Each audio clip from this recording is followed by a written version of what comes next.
हरे राम राम राम हरे हरे, हरे कृष्ण कृष्ण कृष्ण हरे हरे, हरे राम राम राम हरे हरे, हरे कृष्ण कृष्ण कृष्ण हरे हरे, हरे राम राम राम हरे हरे, हरे कृष्ण कृष्ण कृष्ण हरे हरे, हरे राम राम राम हरे हरे, हरे कृष्ण कृष्ण कृष्ण हरे हरे,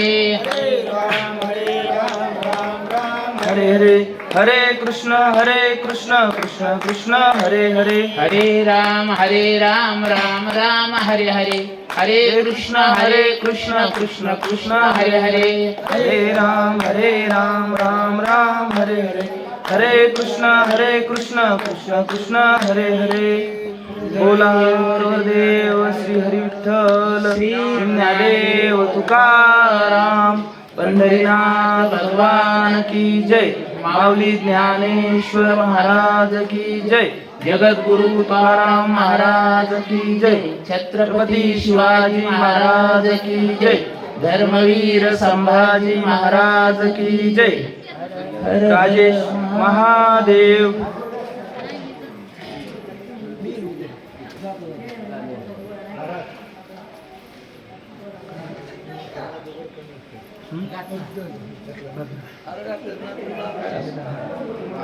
क्षणोक्षणी हाची करावा विचार, क्षणोक्षणी हाची करावा विचार, तरावया पार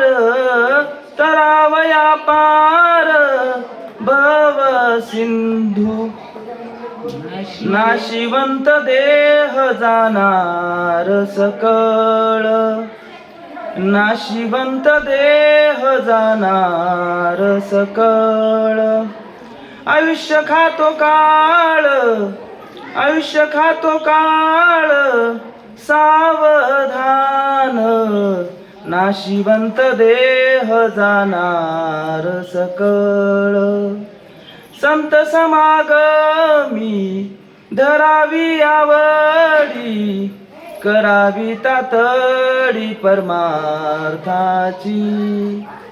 करावी तातडी परमार्थाची, तुका म्हणेय लोकीचे व्यवहारे, नका डोळे धुरे भरोनी राहो, नका डोळे धुरे भरोनी राहो. आज ऐश्वर्य संपन्न राजेश्वर महाराजांच्या या पावन भूमीमध्ये, वीर जीवा महालेंच्या कर्मभूमीमध्ये होत असलेल्या अखंड हरिनाम सप्ताहाच्या 7व्या दिवसाची प्रवचन रूपी सेवा मज पामराच्या वाट्याला आलेली आहे. मी भाग्य समजतो की या ऐश्वर्य संपन्न राजेश्वर महाराजाच्या चरणाशी आज या ठिकाणी सेवा होत आहे. सेवेसाठी निवडलेला अभंग जगद्गुरु वैराग्याची मूर्ती देहूचे श्रीमंत संत गाथाकार संत तुकाराम महाराज यांच्या गाथेतील असून अभंग 4 चरणांचा आहे आणि उपदेश्वर प्रकरणातील आहे. आत्मबोध घडविणारा आहे की मनुष्याने आपलं जीवन जगत असताना कुठला विचार करायला हवा आणि हा विचार त्याला त्याच्या भविष्यात त्याच्या भावसिंधूला कसा पार करण्यासाठी उपयोगी पडेल, हा विचार करून हा जो देह मिळालेला आहे मानवाला, हा नाशिवंत आहे आणि या नाशिवंत देहाला आपण एक दिवस सगळेजण आपल्याला हा सोडून द्यायचा आहे. मग आपण सावधान होऊन काय करायला हवं आणि सावधानते बरोबरच संतांच्या संगतीमध्ये परमार्थाच्या आवडीने आपण आपलं जीवन कसं जगायला हवं असा उपदेश करणार आहे. अभंगावर बोलण्याआधी थोडासा परिहार की या ठिकाणी आपल्या राजेगावला अतिशय धार्मिक असा वारसा लाभलेला आहे. अतिशय श्रद्धाळू आणि धार्मिक वृत्तीची माणसं या बाजूला आम्ही पाहतो. गतवर्षीच्या यात्रेच्या सप्ताहाच्या दरम्यान देखील आमचे साधू बंधू ज्यांच्या मार्गदर्शनाखाली या ठिकाणी ही सेवा या ठिकाणी मी करत आहे असे अनिलजी खैरे की एक अध्यात्माची उंची त्या ठिकाणी वाढवण्यासाठी आपल्या भागातील सर्वच लोक किंवा धार्मिक वृत्तीने कशा पद्धतीने गेली 24 वर्ष हा सप्ताह सुरू आहे. म्हणजे 2 तप हा ज्ञानयज्ञ सुरू आहे आणि या ज्ञानयज्ञाच्या माध्यमातून आपणा सर्वांना अतिशय चांगल्या पद्धतीचे महाराष्ट्रातले नावाजलेले कीर्तनकार प्रवचनकार यांच्याकडून ज्ञानामृत देण्याचं काम या ठिकाणी सुरू आहे. तर आता आपणा सर्वांना सर्व ज्येष्ठ आहात, ज्ञानाने श्रेष्ठ आहात, आपणाला उपदेश करणं किंवा आपल्याला त्या ठिकाणी मार्गदर्शन करणं हे माझ्या वयाच्या मानाने मी त्या ठिकाणी पामरासी तो अधिकार नाही. म्हणजे मी त्या ठिकाणी आपली सर्वांची क्षमा मागून या ठिकाणी आता या प्रवचन रूपी सेवेला सुरुवात करत आहे. तर क्षणोक्षणी हाची करावा विचार तरावया पार सिंधू. क्षणोक्षणी हाची करावा विचार तरावया पार भाव सिंधू. आपण माणसं जन्माला आल्यानंतर आपल्याकडे शरीर असतं, नाव नसतं. पृथ्वी, अग्नी, आकाश, वायू आणि जमीन या सर्वांचं मिळून पंचमहाभूतांचं मिळून आपलं शरीर तयार होतं. जेव्हा आपण जन्माला येतो तेव्हा कसलंही नाव आपल्याकडे असत नाही, फक्त ते मूल ते बाळ असं पद्धतीने आपला उल्लेख होतो. परंतु जसं जसं वय वाढतं त्यावेळेस आपल्याला नाव मिळतं, आपली ओळख तयार होते. आपण समाजामध्ये वागत असताना आपली ओळख समाजामध्ये निर्माण करतो. ज्या वेळेस आपण या सृष्टीला सोडून देवाच्या घरी जातो तेव्हा आपलं शरीर त्या ठिकाणी राहत नाही, पण आपलं नाव मागे राहतं. मग आपण क्षणाक्षणाला तोपर्यंत जो विचार आपल्या मनामध्ये येतो की माणूस हा सर्व प्राणी मात्रांमध्ये वेगळा आहे. प्राण्यांमध्ये सर्वात श्रेष्ठ बुद्धिमान कोण असेल तर तो माणूस आहे. मग या माणसाला बुद्धी सर्वात श्रेष्ठ दिलेली आहे. इतर प्राणी पाहिले तर देवाने तयार करताना आडवे तयार केलेत, मनुष्य मात्र उभ्या बांधणीचा तयार केला आहे, तो श्रेष्ठ आहे. मग आपल्या या बुद्धीमध्ये येणारे विचार हे कुठून येतात बरं? स्वप्नी दिसे ते मनी वसे ते स्वप्नी दिसे. आपल्या विचारांमध्ये आपण क्षणोक्षणाला कुठला विचार करतो? जर एखाद्या खेळाडूकडे आपण पाहिलं तर त्याच्या मनामध्ये एखाद्या स्पर्धेच्या वेळी विचार असतो की किती सेकंदांमध्ये मला ही स्पर्धा जिंकायची. एखादा विद्यार्थी जर परीक्षेला बसलेला असेल तर तो परीक्षेमध्ये कसे गुण मिळवायचे, कसा पेपर 3 तासामध्ये सोडवायचा याचा विचार करतो. शेतकरी असेल तर किती दिवसामध्ये शेतीची मेहनत झाली पाहिजे, किती दिवसांमध्ये पेरणी झाली पाहिजे, खुरपणी झाली पाहिजे, हे विचार त्याच्या मनामध्ये सुरू असतात. मग हे मन आपल्या नियंत्रणामध्ये असतं का हो? जेव्हा जेव्हा आपल्या मनामध्ये विचार येतात, असं कुठलं बटन आहे का एखादं की आपण ते बंद केलं आणि मनात येणारे विचार थांबले? असं होत नाही. मन हे अतिशय चपळ आहे, चंचल आहे. मनावरती नियंत्रण करणं एवढं सोपं नाही. म्हणून तुकाराम महाराज एका अभंगामध्ये म्हणतात, काय करू या मना आता का विसरते पंढरीनाथा, करी संसाराची चिंता वेळोवेळा मागुती. म्हणजे नेहमी संसाराचा विचार करणारं, संसारामध्ये स्वतःला गुंतवून ठेवणारं आणि हे झालं की ते झालं की हे, असं एकामागून एक सगळ्या गरजा त्या ठिकाणी मनामध्ये तयार होतात. बहुत चंचल चपळ जाता येत न लगे वेळ. म्हणजे क्षणात आता इथं राजेश्वराच्या मंदिरामध्ये बसला आहे, तोपर्यंत क्षणाभर घरी विचार करत असेल की गाईंला चारा टाकला असेल का, पाणी भरलं असेल का, सुनबाईनी झाडून घेतला असेल का, पाहुणे आले ते चहा केला असेल का. म्हणजे इथं बसून सुद्धा विचार कुठले येत आहेत? घरचे येत आहेत. म्हणजे हे मनाची विशेषता आहे. म्हणून आपण या संसाराची चिंता विसरून आपल्या मनामध्ये देवाला त्या ठिकाणी साठवायला हवं, आपल्या मनामध्ये विठ्ठलाला साठवायला हवं. जर आपण या मनाला विरोध केला तर ते जास्तच भलतीकडेच त्या ठिकाणी ओढ घेतं. मन अतिशय चंचल आहे. बहिणाबाई एका काव्यामध्ये म्हणतात, मन वढाय वढाय उभ्या पिकातल ढोर, जाय किती बी हाकलाया फिरी येत पिकावर.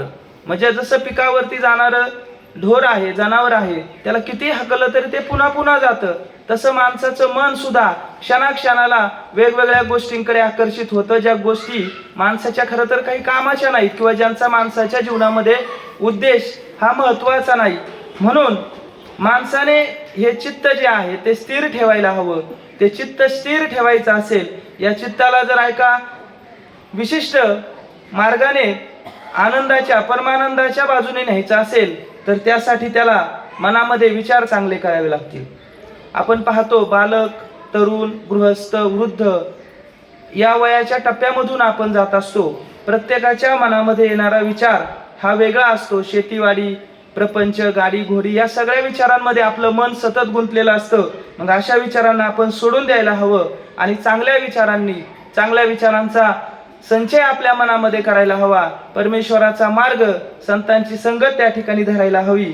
म्हणून आता विचार जसे चांगले असावेत तशीच संगत सुद्धा चांगली गरजेची आहे. महाराज म्हणतात, अधमाची संगत न्यारी पतंगाचे परी. म्हणजे अधम किंवा वाईट लोकांच्या संगतीमध्ये जर आपण गेलो तर आपला सर्वनाश त्या ठिकाणी ओढावून घेतो. रामायणामध्ये बिभीषण हा रावणाचा भाऊ होता. तो जरी राक्षस कुळात जन्माला होता तरी सुद्धा त्याची भक्ती ही श्रीरामाच्या चरणाशी होती. म्हणून राक्षस कुळात जन्माला येऊन सुद्धा त्याचा उद्धार झालेला आपण पाहतो. म्हणजे संगत कोणाची आहे? आता अलीकडच्या तरुण पिढीला या संगतीचं फारसं त्या ठिकाणी गांभीर्य नाही. आपण बऱ्याचदा आपल्या घरामध्ये सुद्धा पाहतो की मुलं उशिरा आली, आई वडील बोलले तरी सुद्धा मुलं ऐकत नाहीत किंवा आई वडिलांना माघारी बोलतात. जुनी माणसं जे सांगत असतात ते नेहमी मौल्यवान असतं. त्यांच्या अनुभवाचे ते बोल असतात, पण पिढीला ते पटत नाहीत. आणि मग जेव्हा वेळ निघून जाते त्यावेळेस मग मात्र, आजी तू सांगत होती ते खरं होतं बरं का, बाबा तुम्ही जे बोलत होते ना ते खरं होतं बरं का. म्हणून देवाच्या स्मरणामध्ये क्षणोक्षणी आपण विचार करायला हवा. मनुष्याने नेहमी पांडुरंग परमात्म्याला आठवायला हवं. आणि ज्या गोष्टीमध्ये आपलं हित आहे, जे गोष्ट कामाची आहे, ही भवसिंधू तरुण जायला ज्याचा उपयोग होणार आहे, असेच विचार आपण घ्यायला हवे. कारण जगाच्या बाजारामध्ये आपण गेलो तर चांगल्या गोष्टी मोजक्या आहेत, खूप मोजक्या आहेत. त्या निवडायचं म्हणजे खूप त्या ठिकाणी विचार चांगले असणं गरजेचं आहे. म्हणून ज्याच्यामध्ये हित दडलेलं आहे, मग असं हित साधणारी जी संतती आहे किंवा जी आपली संस्कारक्षम अशी पिढी आहे ती महत्वाची आहे. म्हणून महाराज एका अभंगामध्ये म्हणतात, आपुलिया हिता जो असे जागता, धन्य माता पिता तयाची या. धन्य माता पिता तयाची या. म्हणजे धन्यता माता पित्यांना दिली जाते. ज्यावेळेस संस्कारक्षम पिढी तयार होते, संस्कारक्षम लोक त्या ठिकाणी तयार होतात, त्यांच्या त्या संस्कारांमागे त्यांच्या आई वडिलांना, खास करून आईला धन्य माता पिता, आधी मातेला उल्लेख केलेला आहे. आईला माहित असतं आपली मुलगी काय करते, आपला मुलगा काय करतो, म्हणून धन्यता दिली जाते. म्हणून मुलांच्या विचारावरती नियंत्रण ठेवणं, मुलांना संस्कार देणं हे आई वडिलांचं महत्वाचं कर्तव्य आहे. आपल्याला संपत्ती फार नकोय. बऱ्याचदा सांगितलं जातं की संपत्ती फार नको, संपत्ती कमी असली तरी चालेल, पण जी संतती आपल्या पोटी निपजली आहे ती चांगली असणं गरजेचं आहे. शुद्ध बीजापोटी फळे रसाळ गोमटी. म्हणजे आपल्याला त्या पिढीच्या मार्फत भविष्यामध्ये आपल्याला तरुण जायचं आहे. आपली जबाबदारी. पुण्या मुंबईचे खूप आता इथं वेळेचं भान आहे की खूप परिस्थिती वेगळी आहे. आई वडिलांचं ओझं झालेले पाहतो. लग्न झाल्यानंतर आई वडिलांना न सांभाळणारी पिढी आपण पाहतो. फक्त स्वतःचं कुटुंब आणि मुलं एवढाच विचार करणारा समाज आता तयार होत आहे. मागच्या एका आठवड्यामध्ये किंवा महिन्याभरापूर्वी असं वर्तमानपत्रामध्ये तुम्ही वाचलंही असेल की एक प्रसिद्ध बालरोग तज्ज्ञ होते, ज्यांची लाखोंची करोडोंची संपत्ती होती. अमेरिकेमध्ये मुलगा, सून, जावई, मुलगी असा प्रपंच होता. पण त्या बालरोग तज्ज्ञाचं निधन हे एका वृद्धाश्रमामध्ये झालं. मग काय कमी पडलं होतं त्यांना? तो मुलगा विधीला सुद्धा आला नाही बाबा. म्हणजे जे संस्कार द्यायला हवे होते, ज्यांच्याकडे पाहून आपण म्हातारपणाची काठी म्हणून पाहतो, त्यांना जर आपण योग्य संस्कार दिले नाही, क्षणोक्षणी त्यांच्या मनामध्ये जर विचार आपण नीट देऊ शकलो नाही, तर मग कसं काय तरावया पार भवसिंधू? आपली भवसिंधू कशी तरेल? म्हणून संतती ही संपत्तीपेक्षा महत्वाची आहे. संततीला संस्कार देण्यासाठीच मग अशा प्रकारच्या ज्ञानयज्ञांचं आयोजन केलं जातं. कीर्तनामधून, प्रवचनांमधून मुलांना, मुलींना किंवा ज्यांना गरज आहे. आता समोर बसलेली माणसं तर आयुष्याच्या पार अगदी शेवटच्या वळणावरती आहे का नाही? राहिले किती हा विचार सुरू झालाय. आता झाले एवढे, पण आता राहिले किती ह्या गोष्टीमध्ये आपण आता स्वतःचा विचार करतो. पण ज्यांना गरज आहे त्या मुलांनी या कीर्तनासाठी आलं पाहिजे, प्रवचनासाठी आलं पाहिजे. म्हणून सात्विक अशी संतती हवी असेल तर संस्कार देणं गरजेचं आहे. हे संस्कार आपण स्वतः त्या ठिकाणी देणं गरजेचं आहे. आपलंही वागणं त्या तोलामोलाचं असणं गरजेचं आहे. जबाबदारी आपली सुद्धा आहे. आता संत एकनाथ महाराजांचा एक दृष्टांत आहे की त्यांचा अगदी शांती ब्रह्म एकनाथ महाराज स्वभावाने अतिशय शांत, मनामध्ये कधीही राग नाही, कोणाशी वैर नाही, कोणाशी भांडण नाही, अतिशय मनमोकळ्यापणाचे सात्विक वृत्तीचे संत एकनाथ महाराज. त्यांचं हे वागणं त्यांच्या मुलाला आवडत नव्हतं. मुलगाही विरोधात होता. मुलगाही म्हणायचा, काय बाबा तुमचा हा स्वभाव आहे, किती वेंदळ्यासारखे राहता, किती शांत राहता, कधी रागवत नाहीत, कधी चिडचिड नाही, काय नाही काय नाही. महाराजांनी हे ऐकून घेतलं आणि जेव्हा त्या मुलाला दुसऱ्या दिवशी त्यांनी जवळ बोलवलं तेव्हा सांगितलं, बाळा तुझं 8 दिवसांनी निधन होणार आहे.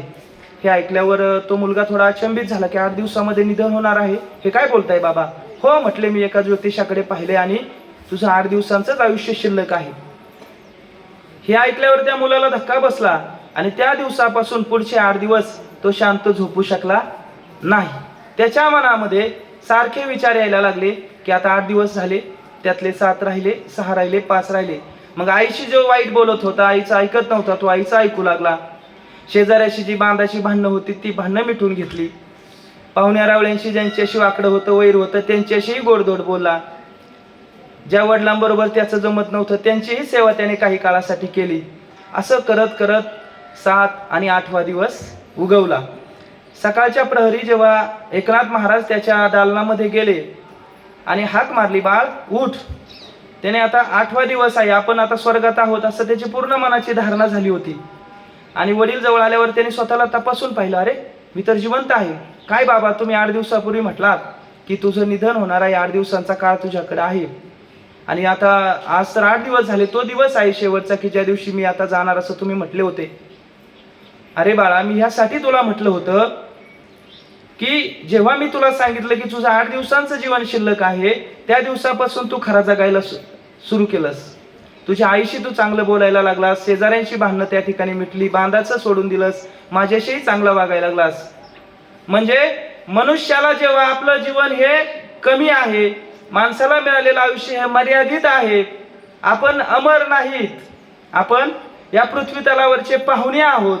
इथं आपलं हे भाड्याचं घर आहे, काही दिवसांनी सोडून मोकळं करून जायचं आहे. हे जेव्हा आपल्या लक्षात येईल त्यावेळेस आपण क्षणोक्षणी करावा हाच विचार आपण करायला हवा की आपल्याला पुढची भवसिंधू तरून जायची आहे, भविष्यामध्ये आपल्याला पुढे जायचं आहे. दृष्टांतातून सांगितलं की आपल्या चित्तामध्ये समाधान असणं गरजेचं आहे. फक्त जीवन जगणं महत्वाचं नाही तर समाधान असणं गरजेचं आहे. जर चित्तामध्ये समाधान असेल तर तुम्हाला त्या ठिकाणी विषयही सोन्यासारखं वाटेल आणि जर चित्त समाधानी नसेल तर अंगाला लावलेलं चंदन सुद्धा पोळेल. म्हणून महाराज म्हणतात, चित्ती समाधाने तरी विष वाटे सोने, बहु खोटा अतिशय जाना भले सांगो काय, मनाच्या तळमळे चंदनही अंग पोळे. म्हणजे चंदनाने सुद्धा अंग पोळल. मग मनातली ही शांती, मनशांती ज्याला आपण म्हणतो, ती कुठून मिळेल? कुठून आपल्याला हे प्राप्त होईल? हे असं दुकानात मिळेल का कुठेतरी, चला 1 किलो शांती द्या, मनाचं समाधान द्यावं 2 किलो, असं होईल का? त्यासाठी विचारांची बैठक लागते, खोलवर विचार तेवढे रुजवावे लागतात, मुलांवरती तेवढे संस्कार करावे लागतात आणि मग यातून मुले पुढे भविष्यात चांगलं जीवन जगतात. लहानपणी दिलेले संस्कार हे चिरकाल टिकणारे असतात. त्यांच्या मनावर कोरलेली अक्षरं, त्यांच्या मनामध्ये दिलेले विचार हे कायम टिकणारे असतात.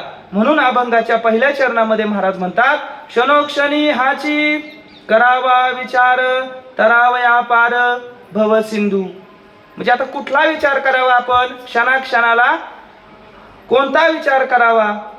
तर आपलं आयुष्य हे ठराविक काळाचं आहे, आपल्याला भविष्यामध्येच तरायचं आहे, हा विचार हवा. गाफील राहता कामा नये. तर मग नाशिवंत देह जाणार सकळ, आयुष्य खातो काळ सावधान. हा देह नाशिवंत आहे. या शरीरामध्ये अनेक विकार मग मनाचे असतील, राग, लोभ, मद, मत्सर हे असतील, इतर काही व्याधी असतील, या भरपूर भरलेल्या आहेत. या नाशिवंत देहाचा आयुर्मान हे ठरलेला आहे आणि हा जो काळ आहे हा आपल्यासाठी थांबलेला नाहीये, तो सतत आपल्या पाठीमागे लागलेला आहे. एकदा महाभारताचा प्रसंग आहे की पांडव जेव्हा वनामध्ये फिरत होते तेव्हा फिरता फिरता एका तळ्या शेजारी जेव्हा धर्मराज आले आणि त्या तळ्यातील यक्षाने जेव्हा प्रश्न विचारला की हे धर्मराजा, या पृथ्वीवरचं सर्वात मोठं आश्चर्य कोणतं आहे, तेव्हा धर्मराजाने उत्तर दिलं की या पृथ्वीवरचं सर्वात मोठं आश्चर्य हे आहे, जो जीव जन्माला येतो त्या जीवाच्या जन्मापासूनच तो मृत्यूकडे वाटचाल करायला सुरू करतो. त्याची वाटचाल ही मृत्यूकडे निश्चित होत असते, परंतु जन्माला आलेला जीव हे मान्य करत नाही किंवा त्याला त्या मृत्यूची भीती वाटत राहते. हे या जगातलं आश्चर्य आहे. म्हणजे देह जाणार आहे, आपला देह नाशिवंत आहे याची आपल्याला माहिती असून सुद्धा आपण त्या ठिकाणी सावधान होत नाही. म्हणून या पृथ्वी तलावरती आलेला धृतराष्ट्र जो चक्रवर्ती सम्राट होता या भारताचा, तोही गेला, अर्जुन गेला, दुर्योधन गेला, भगवान श्रीकृष्ण सुद्धा गेले, माऊली गेले, तुकोबाराय गेले, छत्रपती शिवाजी महाराज गेले, माऊली गेले. अशा सर्वांना या देहाला सोडून जावं लागलं. मग तुम्हाला आम्हाला या शरीराची आसक्ती का आहे हो? किती मोठी माणसं होती ही, किती मोठं कार्य आहे यांचं, हे थांबू शकत नव्हते का त्या काळाला? आता इथं पुन्हा एक दृष्टांत आहे गजेंद्र आणि नकराचा. गोष्ट आपण ऐकली असेल की गजेंद्राच्या पायाला जेव्हा त्या नकरानं पकडलेला आहे तेव्हा त्याने सगळ्यांची हाक त्या ठिकाणी धावा केलेला आहे, घरातल्या सगळ्यांना बोलावलंय, सर्वांना सोडवणूक करण्याची विनंती केलेली आहे, तरी सुद्धा त्याच्या मदतीला कोणी आलेलं नाही. की मी ज्यांच्यासाठी चारा आणला, ज्यांच्यासाठी घर बांधलं, ज्यांच्यासाठी शेतीवाडी घेतली, पाईपलाईन केली, गाडी घेतली, ट्रॅक्टर घेतला, सगळं उभा केलं, आज मी अडचणीत आहे, माझ्या मदतीला कोणीही येईना. आजच्या गजेंद्रची अवस्था. तर त्या नकराच्या पाशातून सोडण्याचा प्रयत्न त्या ठिकाणी बराचसा त्या गजेंद्राने स्वतः केला, पण तो सुटत नव्हता, त्याला त्याने घट्ट पकडलं होतं. मग या गजेंद्राच्या मनामध्ये विचार आले, नको नको मना गुंतू माया जाळी, नको नको मना गुंतू माया जाळी, काळ आला जवळी ग्रासावया, काळ आला जवळी ग्रासावया, काळाची एवढी पडेल बाजेवा, सोडवे ना कोण माय बाप, सोडवे ना बंधू पाठीची बहीण, आणि सोय रे, म्हणजे या ठिकाणी सोय रे बंधू, आपली शेजेची कामणी दूर राहे. अशा अनेक प्रसंगामध्ये आपल्याला सुद्धा हा अनुभव येतो. म्हणून आपण सुद्धा अडचणीमध्ये आपण जेव्हा त्या परमेश्वराला आठवू, गजेंद्राने आठवण कोणाची काढली? परमेश्वराची काढली. सोडविल कोण एका चक्रपाण्या वाचोनिया, ज्याच्या हातामध्ये चक्रपाणी आहे त्याच्याशिवाय तुझी सुटका कोणी करणार नाही. हा विचार का म्हणे तुझं सोडविना कोणी एका चक्रपाणी वाचोनिया, तू का म्हणे तुझ सोडविल कोण एका चक्रपाण्या वाचोनिया, म्हणजे एका चक्रपाण्या वाचून आपली सुटका करणारा दुसरा नाहीये. हे सगळे भ्रमाचे भोपळे आहेत. हा माझा, तो माझा, ती माझी. या ठिकाणी या भावविश्वामध्ये न गुंतून राहता आपण स्वतः त्या ठिकाणी परमेश्वराच्या चरणी नतमस्तक होऊन नामस्मरण करायला हवं. परमेश्वराच्या खात्यामध्ये आपली बेरीज वाढवायला हवी, जेणेकरून त्या पुण्याच्या माध्यमातून येणाऱ्या भवसिंधूमध्ये होणारे अडचणी, होणारे अडथळे आपण सहजासहजी दूर करू शकू. मिळालेला देह अनमोल आहे, अतिशय अनमोल आहे. आजच्या पिढीला हे समजत नाही की या देहाचा उपयोग कशासाठी करावा. तमिळ संत होते थिरुवल्लवर नावाचे, त्यांचा कापड व्यवसाय होता. कापड तयार करायचं, पूर्वीच्या फार जुन्या काळातली गोष्ट आहे की कापड हातावरती, हातमागावरती तयार करायचं, धागा धागा विणून कापड बनवायचं, त्याला रंग द्यायचा आणि हे रंगवलेलं कापड बाजारामध्ये नेऊन विकायचं. कापडाचं दुकान होतं त्यांचं. असाच एक उनार राजपुत्र त्या काळामध्ये एका राजाचा होता. ज्याला भान नव्हतं, एका इतरांची चेष्टा करणं, इतरांची मस्ती करणं, ह्या गोष्टी त्याला आवडायच्या. असाच भटकत भटकत त्याच्या मित्रमंडळीसह तो या थिरुवल्लर संतांच्या दुकानावरती आला. आणि तिथं आल्यावर त्याने एक कापड उचललं आणि म्हटलं की या कापडाची किंमत काय आहे. त्यांनी काही किंमत सांगितली. त्यानंतर त्याने ते कापड 2 तुकड्यामध्ये फाडायला सांगितलं की यातलं मला अर्ध द्या. आता किंमत किती झाली, तर जी अगोदर सांगितली होती त्याच्या अर्धी झाली, निम्मी झाली. पुन्हा अर्धी करायला सांगितली. असं अर्धी अर्धी करत करत त्या कापडाचा एक धागा शिल्लक राहिला. एका धाग्याची किंमत आता किती. त्यावेळेस थिरुवल्लर म्हटले की आता हा धागा काही कामाचा राहिलेला नाही, हा धागा आता निकामी झालाय, बिनकामी झालाय, या धाग्याचा उपयोग आता काही होणार नाही. त्यावर तो म्हटला ठीक आहे, मी राजपुत्र आहे, तुमचं कापडाचं जेवढं नुकसान झालेलं आहे एवढी रक्कम घ्या आणि तुमचं नुकसान मी भरून देतो. त्यावर त्या संतांनी त्या राजपुत्राला सांगितलं की बाबा रे, तू जे हे धन मला देतो आहेस, या कापडाची किंमत देतो आहेस, ही फक्त या कापडाची किंमत नव्हती. नुकसान फक्त माझ्या कापडाचं झालेलं नाहीये. ज्या माणसाने कापूस पिकवला, ज्याने शेतामध्ये मेहनत घेतली, त्याचंही त्या ठिकाणी नुकसान झालेलं आहे. ज्याने हा कापूस वेचला आणि माझ्यापर्यंत आणून दिला, त्याचंही नुकसान झालेलं आहे, त्याचीही हानी झालेली आहे. माझ्या पत्नीने आणि मी मोठ्या कष्टाने हातमागावरती हे कापड तयार केलं, तेही श्रम आमचे वायाला गेलेले आहेत. ज्या हातांनी रंग दिला, त्या हातांच्या रंगाचे किंवा रंगाचे सुद्धा श्रम त्या ठिकाणी वायाला गेलेले आहेत. आणि मी बाजारात इथे थांबलो आहे, याचे सुद्धा श्रम वायाला गेलेले आहेत. मग दृष्टांत असा आहे की जीवन सुद्धा धाग्या धाग्यांचं मिळून बनतं. एका दिवसामध्ये कुठे चमत्कार होत नाही, उद्धार होत नाही. खूप दिवस कष्ट करावे लागतात, खूप मेहनत करावी लागते. जीवनामध्ये आता आपण सगळे अनुभवी माणसं आहात की थेंबे थेंबे तळे साचे. संसार हा काडी काडीने, जशी चिवताई घर बांधते, घरटं बांधते, एक एक काडी दातामध्ये चोचीमध्ये पकडून आणते आणि त्या ठिकाणी घरटं बनवते, तसं हा राजा राणीचा संसार त्या ठिकाणी असतो. आणि या संसाराला जर येणारी फुलं ही संस्कारक्षम नसतील, तर त्या काडी काडीनं तयार केलेल्या त्या घरट्यामध्ये पुढे जाऊन आपण सावधानतेने वागू शकत नाही किंवा अडचणी आपल्याला देहाला मिळतात. म्हणून करणी करायची नरका नारायण हो जाय. कष्ट असं करा, काम असं करा की देवाने दिलेल्या या देहाचा नारायण होईल, नारायण तुमच्या अंगी उद्धारेल. सर्वसाधारणपणे माणसाला 100 वर्षांचं आयुष्य मिळालेलं आहे.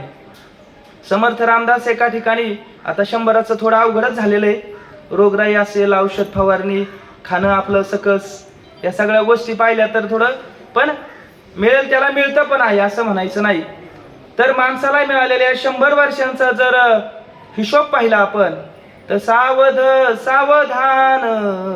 समर्थ रामदास एका ठिकाणी सावधान करतात की 100 वर्षांमध्ये सर्वसाधारणपणे 10-10 वर्षांचा जर आपण टप्पा घेतला की पहिली 10 वर्ष आपली बालपणामध्ये जातात, त्यानंतर पुढची 10 वर्ष आपली तरुणपणामध्ये जातात.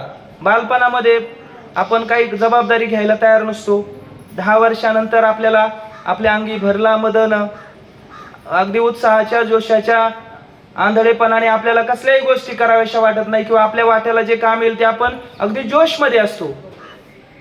तोपर्यंत देव आठवत नाही, कसा परमार्थ करणार. पुढे जाऊन पुन्हा 30 वर्षांचा होतो. 30 वर्षांचा होतो तोपर्यंत दारा पुत्र मागे लागती, म्हणजे पत्नी आणि मुलांची जबाबदारी सुरू होते. हे आणा, ते आणा, अहो हे न्या, हे पोहोचा, दळण आणलं का, किराणा आणला का, ह्या गोष्टीमध्येच तो त्याचं आयुष्य वेचत राहतो. पाहता पाहता 40 वर्षांचा होतो.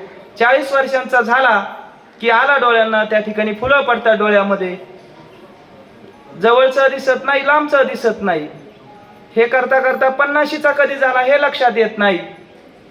आणि मग 50 वर्षांचं झाल्यानंतर दात हालायला लागतात. वर्ष 50 होती दंत पंगती हालती, म्हणजे दाताच्या पंक्ती हालायला लागतात. आणि मग त्या ठिकाणी आताच त्या दातांना, तुम्ही आता ज्यांचे दात नाही त्यांना विचारा दाताची काय महत्व आहे. की आता लहान मुलाला जर म्हणलं बाबा रे हे दात तुझे काही दिवसच आहे तुझ्याकडे, त्याला पटेल काही गोष्ट. पण हे सत्य आहे की 50व्या वर्षी माणसाचे दात हलतात आणि त्या ठिकाणी त्याला लोक म्हातारे म्हणतात. दात पडला की म्हणतात अरे झाला म्हातारा आता. 50 झाल्यानंतर श्याम केस जे आहेत ते शुभ्र होतात, केसांमध्ये चांदी यायला सुरू होते, म्हणजे केस शुभ्र व्हायला लागतात. पांढऱ्या केसांना त्या ठिकाणी आपण पाहतो.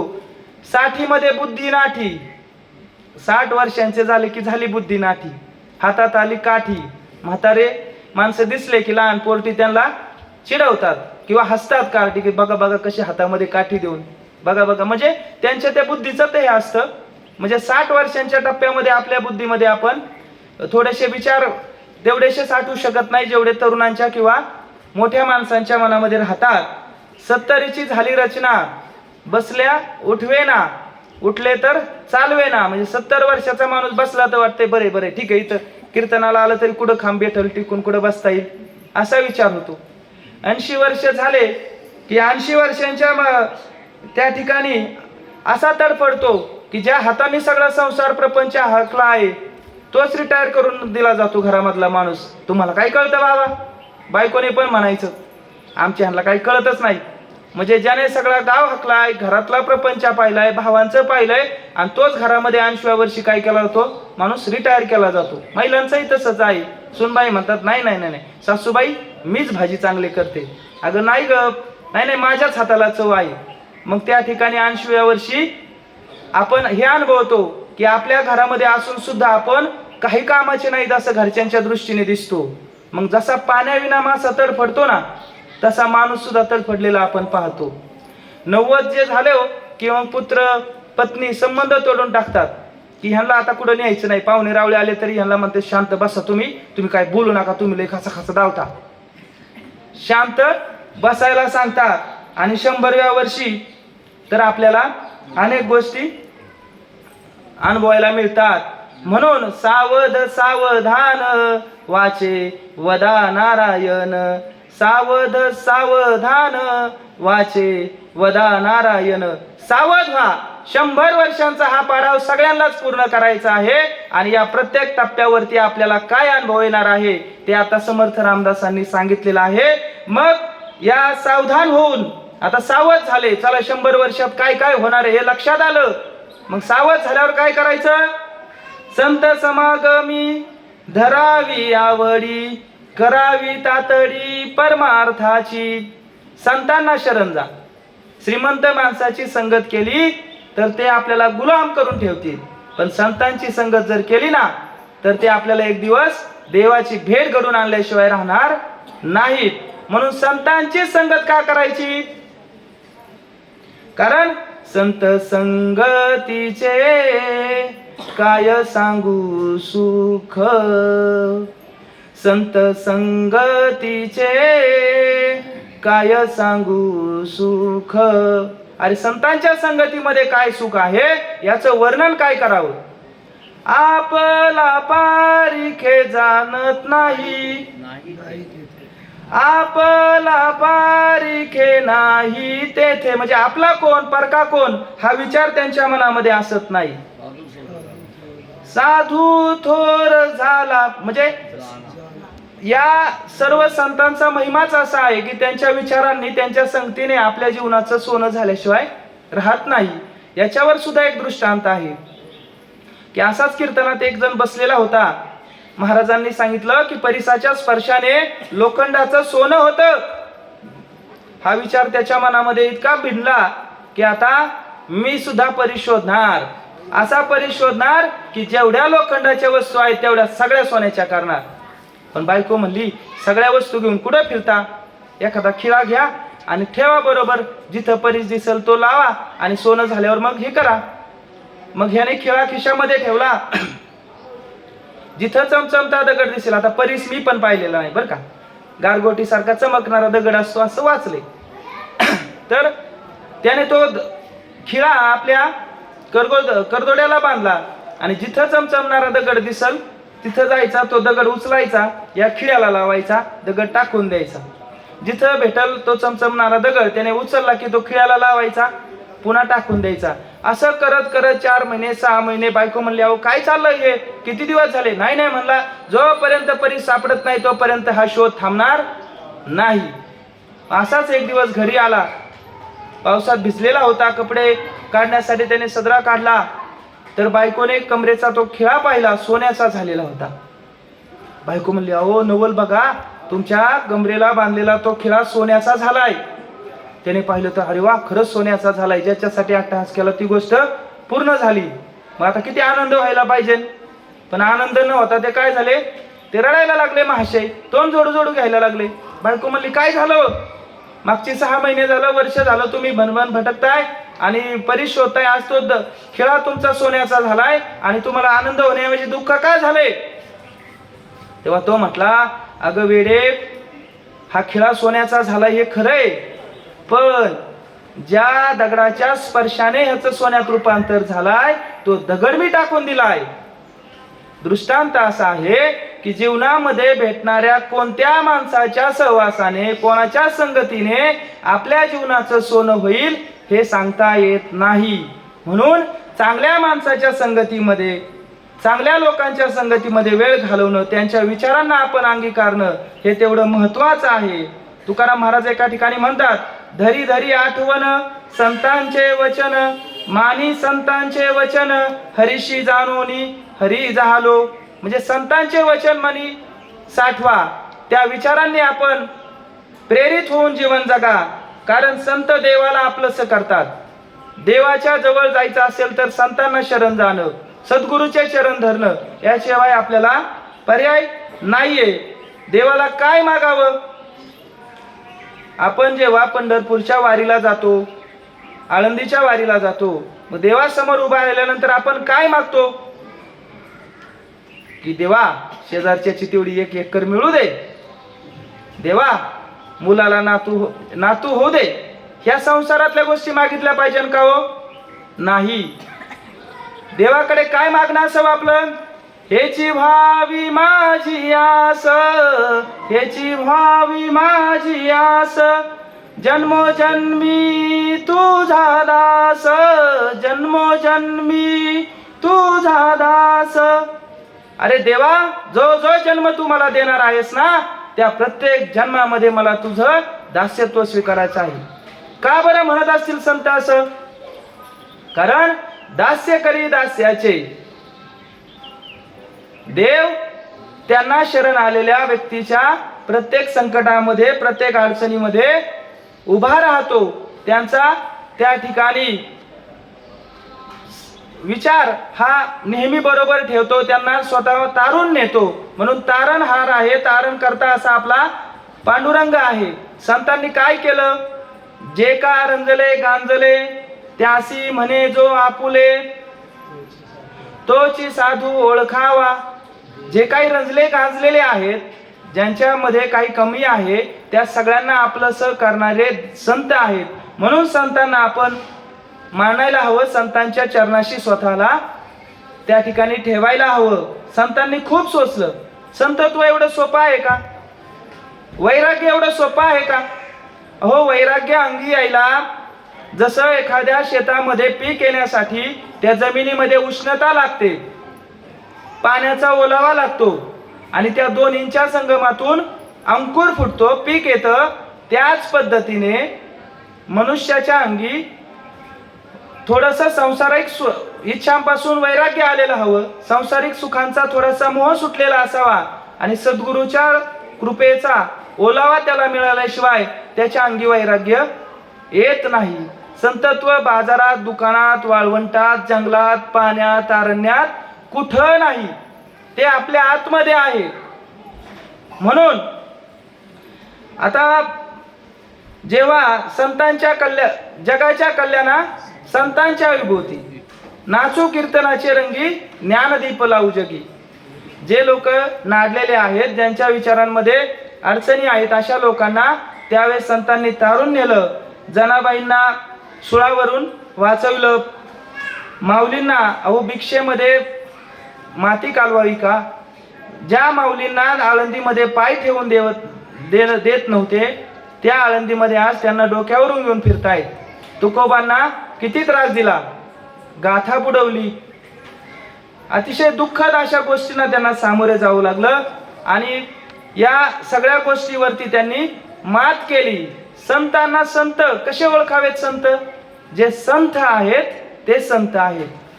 मृदू सबाह्य नवनीत जै तैसे सज्जनाचे चित्त, त्यासी अपंगिता नाही त्यासी धरी जो हृदयी, दया करणे ते पुत्राशी तेची दासानी दाशी, तुका म्हणे सांगू किती तोची भगवंताची मूर्ती. म्हणजे साक्षात भगवंताची मूर्ती ही संतांमध्ये आपल्याला पाहायला मिळते.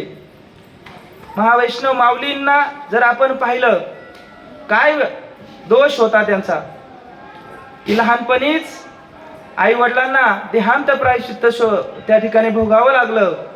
आणि मग अशा स्थितीमध्ये कोणी आधार देत नव्हतं, आळंदीमध्ये हेळसांड होत होती, तरी सुद्धा या जगाच्या कल्याणासाठी, मानव जातीच्या उद्धारासाठी माऊलींनी ज्ञानेश्वरी लिहिली. इवले शेरोप लावियले दारी, तयाचा वेलू गेला गगनावरी, इवले शेरोप लावियले द्वारी. आता इथं सुद्धा माऊलींनी सांगितलंय की आपण जर अंगणामध्ये मोगऱ्याचं झाड लावलं तर त्याचा वेलू गगनावरती, म्हणजे संस्कार हे जर जुन्या माणसांनी पुढच्या पिढीकडे दिले तर ते असेच पुढे पुढे चालत राहतात. म्हणून आपण आता संत एकनाथांचं जर उदाहरण पाहिलं तर संत एकनाथ महाराजांना शांती ब्रह्म म्हटलं जातं. ते श्रीमंत होते, शांती ब्रह्म होते आणि संत होते. श्रीमंत यासाठी की एक दिवस 4 चोर घरामध्ये आलेत. एकाने पहिल्याने दुसऱ्याच्या डोक्यावर ओझं उचलून दिलंय, तिसऱ्याने दुसऱ्याच्या दिलंय, चौथ्याने तिसऱ्याच्या दिलंय आणि चौथ्या चोराच्या डोक्यावर ते लुटलेलं चोरलेलं सोनं किंवा काही दागदागिने असतील ते डोक्यावर उचलून द्यायला माणूस नाही. म्हणून शांती ब्रह्म एकनाथ महाराजांनी स्वतः त्या चोराला गाठोडं उचलून दिलंय. मग सांगा, म्हणून शांती ब्रह्म 108 वेळा यौवन अंगावरती थुंकलेला आहे. तुम्हाला आम्हाला थोडा धक्का लागला तरी आपण काय करतो, किती राग आपला अनावर होतो.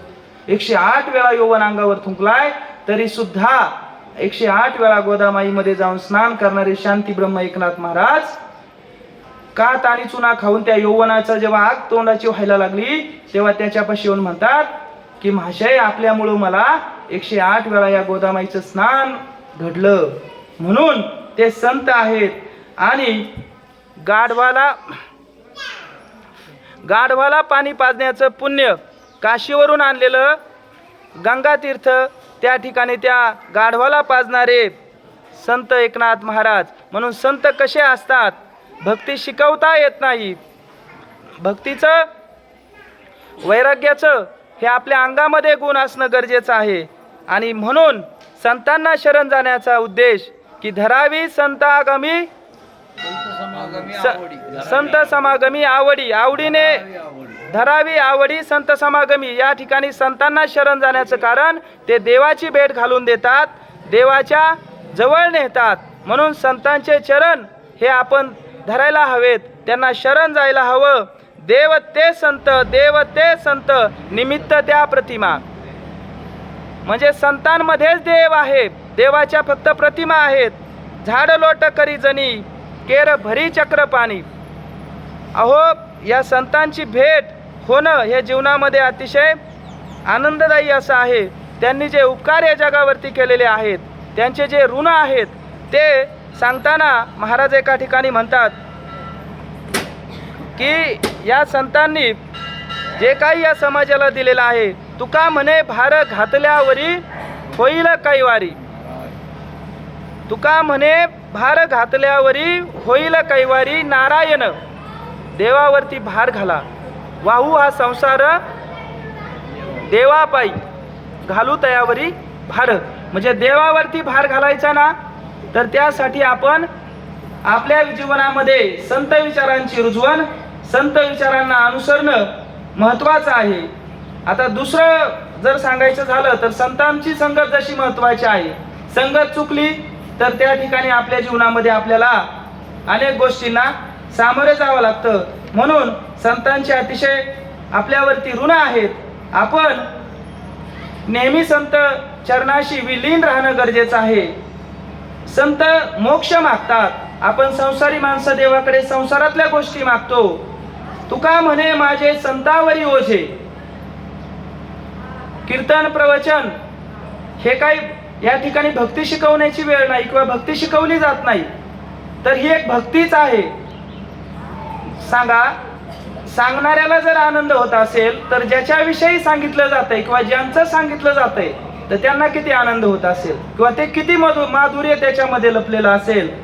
म्हणून देवाचं जेव्हा आपण भजन करतो, देवाच्या भजनामध्ये जी गोडी आहे ती अमृतापेक्षाही श्रेष्ठ आहे. म्हणून अमृताची गोडी तुझ्या भजनात, अमृताची गोडी तुझ्या भजनात, मनाचा विसावा दुःखी जीवनात, मनाचा विसावा दुःखी जीवनात, माझा पांडुरंग ऐकतो भंग, सखा पांडुरंग ऐकतो भंग, देव पांडुरंग ऐकतो भंग. तुम्ही जे भजन करता, नामस्मरण करता, ते नामस्मरण साक्षात परब्रह्म पांडुरंग ऐकत असतो, परमात्मा ऐकत असतो. आणि ते भजन करताना होणारा आनंद हा अमृताच्या गोडीपेक्षाही श्रेष्ठ आहे. भजनी रंगावे दुःख विसरावे. भजनात जेव्हा आपण रंगून जातो, कधी आठवण होते का हो की आता काय झालं असेल, लाईट आली असेल का, पाणी सुरू झालं असेल का, काय झालं असेल का. भजनामध्ये जो आनंद आहे तो आपल्याला अवीट असा मिळणारा आनंद आहे. तो केवळ आणि केवळ संतांच्या संगतीमध्ये मिळणार आहे. आणि करावी तातडी परमार्थाची, फार उशीर करू नये. परमार्थाला आपण फार उशीर करू नये. फार उशिरा जर आपण जसं पेशंटला वेळेवरती इंजेक्शन दिलं तर पेशंट त्या ठिकाणी वाचणार आहे. शेताला वेळेवर पाणी दिलं तर ते पीक टिकणार आहे. तसं या जन्माचं जर सार्थक करायचं असेल तर योग्य वेळी कर्तृत्वाच्या काळामध्येच परमेश्वराच्या मार्गाला जाऊन योग्य दिशा निवडून आपण आपल्या जीवनामध्ये वाटचाल करायला हवी. म्हणून महाराज म्हणतात, संतांची समागमी धरा, संतांची संगत धरा, परमार्थाची तातडी करा. आणि हे करत असताना तुका म्हणे यह लोकीचे व्यवहारे, नका डोळे धुरे भरोनी राहो. की क्षणाक्षणाला विचार काय करायचा हे ठरलं आपलं. आपण सावध झालो, नाशिवंत देह आहे हे समजलं, संतांची संगत धरावी हे समजलं, परमार्थाची तातडी करायची हे समजलं. आता राहायचं कसं, हे सगळं नश्वर आहे हे समजून घ्यायचं आहे. या अभंगावरती एक दृष्टांत सांगतो. एक माणूस होता, एका गावामध्ये गेला आणि तिथला एक घोडा चोरून तो घेऊन आला. घोडा बी असा तरणा बांड होता, पांढरा शुभ्र काठेवाडी, अतिशय चाल वगैरे चांगली, असा एकदम डोळ्यात भरेल असा तो घोडा होता. घोडा आता आणला, तो चोरच होता. त्याने महिना 15 दिवस सांभाळला आणि सांभाळल्यानंतर बाजारचा दिवस उगवला. बाजारला घेऊन तो बाजारामध्ये आला. त्याला खोगीर भरलं, नाळ बांधली, छान सजवला आणि बाजारामध्ये विकायला उभा राहिला. येणारा ग्राहक 1 लाख, 1.25 लाख, 1.5 लाख या किमतीने मागू लागला. पण त्याला वाटायचं, अरे एवढा भारी घोडा आहे आपला, हा घोडा कस काय विकायचा इतक्या किमतीला, 2 लाखाच्या कमी द्यायचा नाही असा विचार त्याने मांडला. 2 लाखाच्या कमी मी देणार नाही. मग दुपार झाली, 4 वाजले, दिवस म्हणजे बाजार थोडासा सरला. तिथं पुन्हा एक ग्राहक आला आणि तो म्हटला, का हो घोडा कितीला द्यायचा आहे तुमचा. तो म्हटला 2 लाखाच्या कमी नाही. सकाळपासून 1.5 लाख, 1.25-2 लाखाला मागितलाय, पण मी दिला नाही. मी 2 लाखाच्या कमीही देणार नाही. बर बर ठीक आहे म्हटला, मला त्याची चाल तर पाहू द्या. बांधा त्याच्यावरती नाळ, त्या ठिकाणी पखाल, आणि त्या घोड्यावरती बसून तो गेला. खोगीर पाहिला, खोगीर बांधून गेला आणि जो गेला तो परत आलाच नाही. आता जो मालक आहे तो वाट बघत होता, आता येईल मग येईल, चाल बघायला गेलाय, कसा चालतोय, कसा पळतोय. तो काय परतला नाही. हा आपला जे काय होतं ते घेऊन घरी परतला. गावातल्या शेजाऱ्या पाजाऱ्यांना माहित होतं घोडा विकायला हा गेलाय. मग विचारलं, बा कसा दिला घोडा, कितीला दिला घोडा. तो म्हणला, जसा आणला ना तसाच दिला. पुंडलिका वरदे हरी विठ्ठल, श्री ज्ञानदेव तुकाराम, पंढरीनाथ भगवान की, महाराज ज्ञानेश्वर, जगद्गुरु तुकाराम, राजेश्वर भगवान, हनुमान महाराज, सब संतन की जय, भगवान विष्णु नारायण की जय। आता विश्वात्मक देवे येणे वाग्यज्ञ तोषावे, तोषोणी मर्द्यावे पसायला ने, जे खळाची व्यंकटी सांडो, तया सत्कर्मची वाढो, भूतात परस्परे पडो मैत्र जीवाचे, दुरितांचे तिमिर जावो, विश्व स्वधर्म सूर्य पाहो, जो जे वांछिल तो दिला हो प्राणी जात, वर्षद सकळ मंडळी, ईश्वर निष्ठांची मांडी आळी, अनवरात भूमंडळी कया होता, चला कल्पतरूंचे आरव, चेतना चिंतामणीचे गाव, बोल देजानव पीयूषांचे, चंद्रमेय आलांछन, मार्तंड जे तापहीन, हे सदाई सज्जन सोयरे होतु, किंबहुना सर्व सुखी, पूर्ण हो नित्य लोके, भजी जो आदि पुरुषी अखंडित, आणि ग्रंथोपविजय, विशेष लोकीय, दृष्टादृश्य विजय व्हावे, एक मने श्री विशेष राहो, हा होई दान पसाओ, येणे बरे ज्ञान देव सुखिया झाला, येणे बरे ज्ञान देव सुखिया, येणे बरे ज्ञान देव, हरि ओम शांती ओम शांती ओम शांती। ऐका, हरिपाठाची वेळ झालेली आहे, आपल्याला सर्व भजनी मंडळ मंदिरात लगेच आले पाहिजेत। आपल्याला फेरी ग्रंथ दिंडीची काढायची, या मंदिरावरती चंद्रभागेची तिथं ओटी भरायची, ब्लाऊज पीस काय नारळ वाहून, आणि मारुतीचं तिथे एक दोन अभंग म्हणायचे, आणि आपले परत